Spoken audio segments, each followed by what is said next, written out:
Hey there, it's Stephanie Shea, Chief Astrologer for janspiller.com with your April Astrological overview. I'm going to run down some of the bigger headlines of this upcoming month's astrology so that you can use the astrological energies to your best advantage.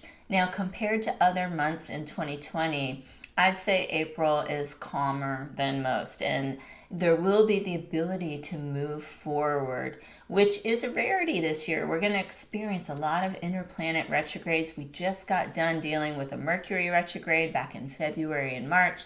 We get a little bit of a breather. We do enter the shadow of Venus retrograde this month. I will get to that. I'm not as worried about this shadow phase as the actual retrograde dates this year in particular, because the time to move forward is limited and the shadow phase is as good as it gets much of the year. We still have so much momentum from March 24th, Aries New Moon, and the sun shining in the sign of Aries through the 18th, that we're getting a big push forward as April begins. Take advantage of this. As I'm saying, this is prime time in 2020 to really advance projects that may have felt stalled. Now we've got Jupiter and Pluto coming together in an exact conjunction on April the 4th. This is pretty big astrological news. Jupiter and Pluto don't get together that often, and their energies are so different, but they're actually quite complementary. Jupiter is the planet of expansion, luck, opportunity, and growth. Pluto is the planet of death, rebirth, new cycles, purging unhealthy energies. You bring them together, and when they are exactly conjunct, it can really accelerate the process of ridding yourself of thoughts, ideas, relationships, situations that haven't been good for you, clearing the decks, so to speak, making room for what Jupiter has to offer, which is new opportunity. You kind of clear your slate and get ready to bring in some new energies this month with this exact conjunction of these planets. Now, we've got the full moon in Libra on April 7th.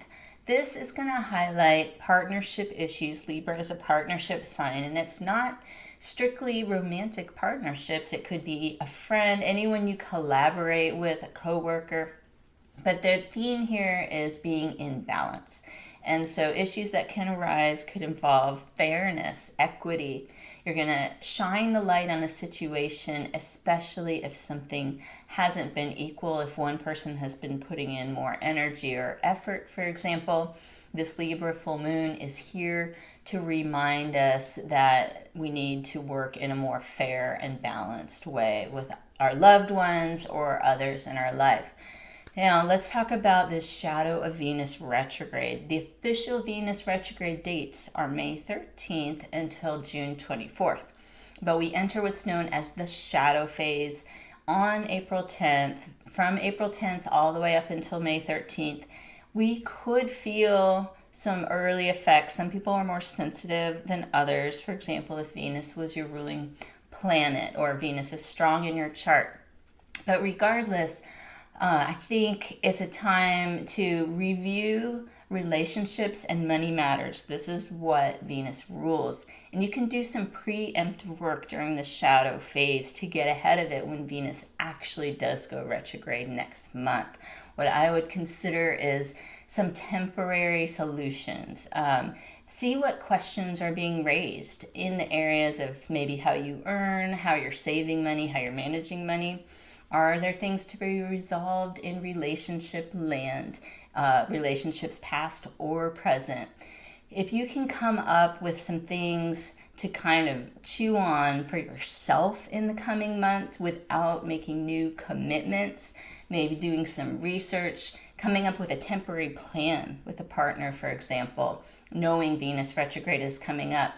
Okay, we shouldn't make a big decision next month. What if we got together in April before the actual retrograde and decided a plan that we can live with through May and June until Venus retrograde is over? That's one example.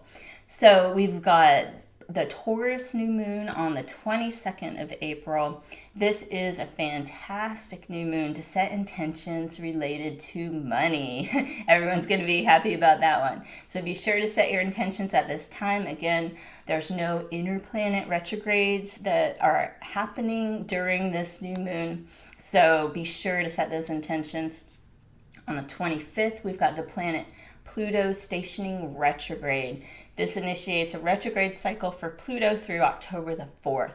Now, the outer planet retrogrades are more of a backdrop. So it's not going to possibly affect you in a daily way, the ins and outs, but think between now and early October, what things need to be cleared. It's very similar to this Jupiter-Pluto conjunction I described, but the difference would be this is much more internal work. This is stuff that you work on over the next 5-6 months and come out the other side in the fall with some new realizations. People might not even realize the changes you've been working on within yourself until 6 months from now.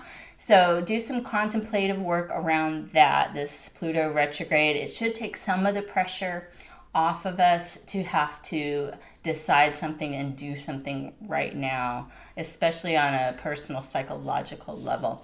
So I hope these are some helpful tips for April's astrology. If you want to learn more, I write for janspiller.com, all kinds of articles that go really in depth with all these astrological events. You can also gain access to video horoscopes every month. So definitely go over to janspiller.com and check out memberships, and I'll see you here next month with your astrological overview.